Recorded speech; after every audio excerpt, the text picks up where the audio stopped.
मैं एक सवाल छोटा सा रखता हूं आपके सामने। कोर्ट को दोष मैं कभी इसलिए नहीं देता, कोर्ट के सामने जो परिस्थिति पहुंचती है उसमें कोर्ट की कोई भूमिका नहीं होती परिस्थिति बनाने में। घोरबाठा आप करते हो, फिर कोर्ट से क्या जजमेंट देगा? मैं एक उदाहरण देता हूं अवधेश बाबू, अगर आपने बीएड वालों को ब्रिज कोर्स करा दिया होता, पहले कहते ब्रिज कोर्स करो बच्चा, उसके बाद ये प्राइमरी में भर्ती में अप्लाई करो ताल ठोक के, तो शायद सुप्रीम कोर्ट का ये निर्णय नहीं आता। मेरी बुद्धि छोटी है लेकिन जितनी समझ है उस हिसाब से मैं कह रहा हूं, जितना जजमेंट मैंने पढ़ा। ये किसको कराना था? अमिताभ अग्निहोत्री को कराना था, तो आदेश करो, हम ही फिर ब्रिज कोर्स चालू करें। ये किसको कराना था? ये फिर ये जो एनसीटी टाइप के जो दफ्तर खुले हैं, ये लूडो खेलने के लिए खोले? अवधेश जी नहीं, देखिए मैं आपको बताऊं, यदि हम इसकी पृष्ठभूमि में थोड़ा सा ले जाऊंगा, बस तो 1 मिनट का टाइम लूंगी मैं आपका। जब 2018 में एनसीटी जो है इनका, इन्होंने जब बीएड वालों को इन्होंने किया कि आरईटी लेवल ए में आप भाग ले सकेंगे, उसमें कुछ लोग पास भी हुए कि इनमें जो पास होंगे उनको 6 महीने कोर्स किया जाएगा, कई जगह कोर्स कराए भी गए। लेकिन उसमें क्या हुआ, उसके बाद जो है जो बीटीसी वाले थे, जो डीएलडी वाले थे, उन्होंने इनके खिलाफ जो है हाईकोर्ट, राजस्थान हाईकोर्ट में अपनी याचिका डाली। उसके विरोध में ये इनको बाहर कर दिया गया बीएड वालों को। उसके बाद बीएड वाले पहुंच गए सुप्रीम कोर्ट एनसीटी के साथ, उसमें सुप्रीम कोर्ट ने आज फैसला सुनाया है जो अभी। अवधेश बाबू ठीक आपकी बात ठीक है, मैं विश्व आपको बता रहा हूं, लेकिन मैं एक बात कहता हूं, बात इतनी सरल नहीं। आपने जो नैरेटिव किया मैं उसमें प्रतिवाद में नहीं जाऊंगा, लेकिन मैं एक बात कहूंगा, अभी रुकिए सत्यम, आप और दोनों रुकिए, मैं एक बात कहूं, हम आप सबकी लड़ाई लड़ रहे हैं मित्र, एक बात विश्व रुक जाओ भाई, मैं एक बात इसमें जोड़ूंगा। 69,000 की भर्ती उत्तर प्रदेश में कब हुई थी? आज तक ब्रिज कोर्स अगर नहीं कराया तो वो अध्यापक टिकेगा कैसे अदालत में? ये तो मुझे समझाओ। ये ब्रिज कोर्स ना कराने के लिए मैं किसका कॉलर पकड़ूं? किसी का तो पकड़ना पड़ेगा ना मित्र, या अपने घर के बच्चों को ऐसे ही रोते बिलखते छोड़ दूं? ये किसकी गलती है? त्रिभुवन सिंह को कराना था तो इनको पकड़ूं, विशु यादव को कराना इनको पकड़ूं, सत्यम को कराना इनको पकड़ूं? ये किसकी जिम्मेदारी थी? शिक्षा विभाग की थी ना उत्तर प्रदेश में? नहीं, बिल्कुल। वहां के जो अधिकारी तनख्वाह ले रहे हैं, काजू बादाम खा रहे हैं, वो किस लिए खा रहे हैं? और ताजा जूस पी रहे हैं बैठ के कार्यालयों में, किस लिए? जब मान लीजिए मैं ही जज हूं और मेरे सामने ये फाइल आए कि भाई किसी ने ब्रिज कोर्स किया, बोले नहीं किया जी, विपक्षी पार्टी के वकील कहेगा सब किसी ने ब्रिज कोर्स नहीं किया, आप पूछिए, तो वो क्या कहेंगे? क्या आप आंखों में धूल झोंक रहे हैं? यही कहेंगे ना। इसलिए मैं कहता हूं ये लम्हों की खता और सदियों सजा पा रही है। विशु पाठक क्या, विशु यादव क्या कह रहे थे, आप बताइए। सर मैं ये कह रहा हूं कि जब बीएड के छात्रों को प्राइमरी में ही भर्ती होना था तो बीटीसी कर लिए होते जी। इनके पास सर बहुत सारे ऑप्शन है। और सर दूसरी बात, सबसे महत्वपूर्ण बात यह है कि बच्चे को केंद्र मान के जो कोर्स डिजाइन किया गया है वो सिर्फ बीटीसी में, बीएड के कोर्स में आज तक ऐसा कोई डिजाइन बनाया ही नहीं गया कि किससे बच्चे को हित होगा, कैसे बच्चे के बारे में लोग जानेंगे। लोग गुणवत्ता की बात करते हैं। एक मिनट मैं गुणवत्ता की बात करते हैं। एक मिनट रुको बाबू, एक मिनट, मैं इस विषय में आज थोड़ा सा समझने में फेर है। मैं इसमें नहीं गया कि इनको अप्लाई करना चाहिए कि नहीं करना चाहिए, क्या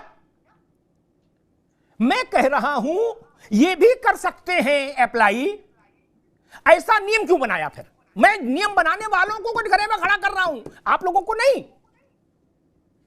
मेरी बात समझिए, ऐसा नियम क्यों बना? सरकार का वही काम है कि बच्चों को लड़ाओ, इसलिए मैं कह रहा हूं ये डिवाइड एंड रूल नहीं चलेगा। सत्य पाठक क्या कह रहे थे, आप बताइए। सर मैं सीधी सी बात करना चाहूंगा, बहुत महत्वपूर्ण चीज। सर 28 जून 2018 के नोटिफिकेशन में सरकार ने साफ तौर पर लिख कर रख दिया होता कि बीएड वाले प्राथमिक शिक्षक भर्ती नहीं बन पाएंगे, तो वो 3 लाख छात्र जो बीटेक प्लस बीएड है, जो टीजीटी में भी शिक्षक नहीं बन सकते, जो एलटी ग्रेड में भी शिक्षक नहीं बन सकते, जो पीआरटी में शिक्षक नहीं बन सकते, वो कहां पर जाए? पहली चीज। दूसरी चीज ये है सर कि छात्र 5 साल से शिक्षक भर्ती की तैयारी कर रहा है, इंतजार कर रहा है, टेट के फॉर्म भराए गए, सीटेट के फॉर्म भराए गए, परीक्षा पास हुई और उसके बाद सर कह दिया जाए कि बीएड वाले प्राथमिक शिक्षक भर्ती में एलिजिबल नहीं है। और सर्वोच्च न्यायालय के फैसले का तो पूरा सम्मान है, लेकिन सरकार से एक सवाल है कि पिछले ही दिनों अगर दिल्ली के अध्यादेश को, सुप्रीम कोर्ट के फैसले को पलट करके एक अध्यादेश ला करके सुप्रीम कोर्ट के फैसले को पलट दिया गया, तो देश के 10 लाख बीएड डिग्री धारक जो प्राथमिक शिक्षक भर्ती के लिए एलिजिबल थे, उनके लिए कानून क्यों न बना दिया जाए, उनके लिए अध्यादेश क्यों न दिया जाए? और इसमें छात्र की कैसे मैं गलती मानूं? छात्र ने 2 लाख रुपए फीस दिए, 5 साल का वक्त दिया। अब कुछ लोग कह रहे हैं कि कोई दूसरी वैकेंसी देख लीजिए, यूपी टीजीटी पीजीटी की वैकेंसी। सत्यम जी रुकिए, अवधेश भाई आ रहा हूं आपके पास, अवधेश भाई आ रहा हूं मैं। एक त्रिभुवन जी एक मुझे सलाह दीजिए, जैसे कोर्ट मित्र वकील खड़ा करता वैसे ही आज आपको मैं खड़ा कर रहा हूं। मुझे बताइए इस समस्या से निजात के लिए क्या हो सकता है, क्योंकि आपने भी बड़ी लंबी लड़ाई लड़ी, कोर्ट कचहरी और बेसिक शिक्षा सबको आप समझते हो। अमिताभ जी, सबसे बड़ा सवाल आज ये है कि जो 20-22 हजार 69,000 भर्ती में जो अभी सिलेक्ट हो गए हैं, जो योगी जी ने भर्ती निकाली थी यूपी में, उसमें जो सिलेक्ट हो गए हैं, ये रहेंगे कि नहीं रहेंगे? पहला विषय ये, क्योंकि 2018 का नोटिफिकेशन ही रद्द हो गया है और ब्रिज कोर्स अधिकारियों ने नहीं कराया। 3 साल पूरे होने जा रहे हैं, ब्रिज कोर्स किसी को नहीं कराया। सबसे बड़ी फॉल्ट तो ये। दूसरी सबसे बड़ी समस्या शिक्षा मित्रों जैसी स्थिति हो गई है बीएड की। अगर चूंकि मामला सुप्रीम कोर्ट का है, डबल बेंच का है, संविधान पीठ तो जाएगा नहीं। अब सरकार के पास केवल एक रास्ता है कि ऑर्डिनेंस ले आए। जब सरकार 1.5 लाख परिवार के लिए 1.5 लाख शिक्षा मित्र, उनसे जुड़े 10 लाख परिवार के लिए ऑर्डिनेंस नहीं लाई, तदर्थ शिक्षकों के लिए ऑर्डिनेंस नहीं लाई, तो मैं समझता हूं 22,000 23,000 बीएड धारकों के लिए सरकार ऑर्डिनेंस नहीं लाएगी। ये मेरा अपना व्यक्तिगत मत है। और अगर ऑर्डिनेंस ले भी आई तो फिर शिक्षा मित्र के लिए भी ऑर्डिनेंस गवर्नमेंट को लाना पड़ेगा। अभी अनुदेशक का हाल देख रहे हैं, अनुदेशक 17,000 के लिए सुप्रीम कोर्ट में लड़ रहा है और यही उत्तर प्रदेश की सरकार चली गई सुप्रीम कोर्ट की 17,000 हम नहीं देंगे और 17,000 ये लोग पाएंगे, जीतेंगे भी। ठीक है त्रिभुवन जी, आपने बड़ी अच्छी बात कही।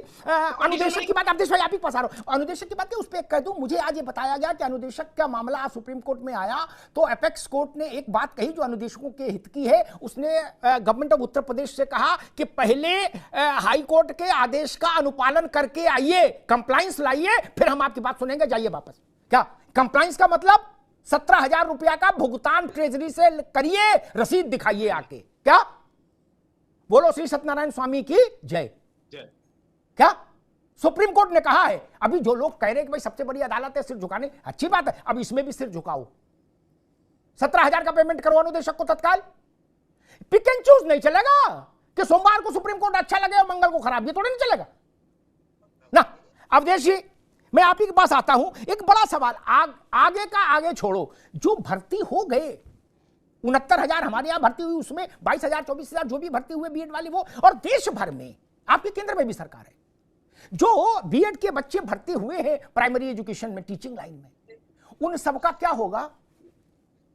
क्या सबको निकाल के बाहर खड़ा कर देंगे और उसके बाद चुनाव में भी जाएंगे? अवधेश जी,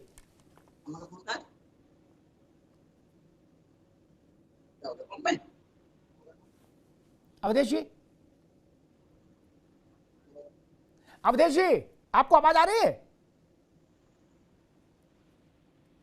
अच्छा देखिए, कुछ कम्युनिकेशन में दिक्कत है। म्यूट तो नहीं कर लिया आपने जी?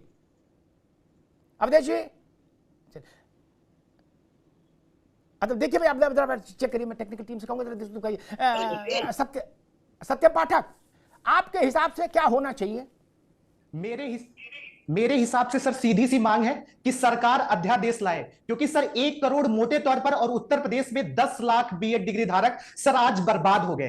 टीजीटी पीजीटी का जो उदाहरण देते हैं, पीजीटी में सब फॉर्म भर सकते हैं और टीजीटी में अगर मैं सब्जेक्ट वाइज कॉम्बिनेशन की बात करूं सर, तो 50 पोस्ट आती है, 100 पोस्ट आती है और पिछले 5 सालों में मात्र 3500 पोस्ट पर टीजीटी की वैकेंसी आई। हम गुहार हाथ जोड़ करके देश के शिक्षा मंत्री जी से निवेदन कर रहे हैं कि कृपया करके हम बीएड डिग्री धारक जो बर्बाद होने वाले हैं उन्हें